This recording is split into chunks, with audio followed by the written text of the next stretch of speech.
Heto na ang Bronny James rason. Bronny James, sumasalaksak, dumadakdak, alley-oop dunk, pasok ang tres, pasok ang mas malayong tres. Lahat ng mga yan ginawa lang niya sa isang laro. Kumareer high pa ng 30 points sa kanyang kauna-unahang road game sa G League. Anong nagbago kay Bronny at bigla na lang nag-beast mode? Bago natin i-breakdown yan mga kabasketball, silipin muna natin ang mga numero ni Bronny sa magandang laro niya kanina lang. Nangyari na nga ngayong araw na ito ang inaabangan ng maraming fans. Ginawa ni Bronny James ang una niyang signature performance para sa South Bay Lakers sa G League. Kalaban nila ang Valley Suns.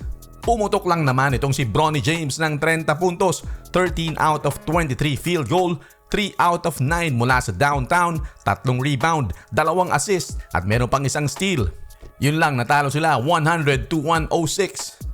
Pero ang daming ginawang highlights ni Bronny James. Nagmukha siyang veterano. Tandaan natin mga kabasketball, i-appreciate natin yung bata. Ang mga kalaban nito ay mga NBA draft picks, mga former NBA players na hindi naging successful sa NBA at mga mama na ang karamihan.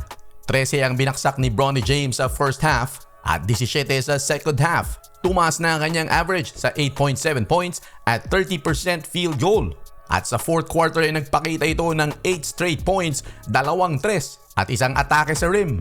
At higit sa lahat ay nagpakita pa rin ito ng defensive pressure dahil yan ang pangunahing kalakasan nitong si Bronny James ang maging isang defensive player. Sa pagputok ni Bronny ng kanyang career high 30 points, kapansin-pansin na agresibo siya dito sa laban na ito at obvious na mukhang maraming idinisenyong play para sa kanya.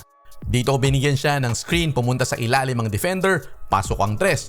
Pareho dito sa ibabaw lang siya binigyan, umilalim na naman ang defender, top of the key tres, pasok. At dito naman binigyan siya ng handoff at kitang-kitang open ng lane. Mukhang disenyo talaga yung play para kay Bronny.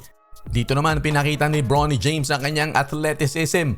Backdoor cut, alley-oop dunk. Hindi talaga may pagkakaila na dinisenyo ang plays para kay Bronny James. Siguro para makita kung ano talaga ang kaya ng bata at nag-deliver naman siya ng 30 puntos. At ang maganda rito pag may pagkakataon ay siya naman ang nagbibigay sa kanyang mga akampi. Hindi madali yung alley-oop pass na yun mga kabasketball, kakasapo niya pa lang. Love pass kaagad.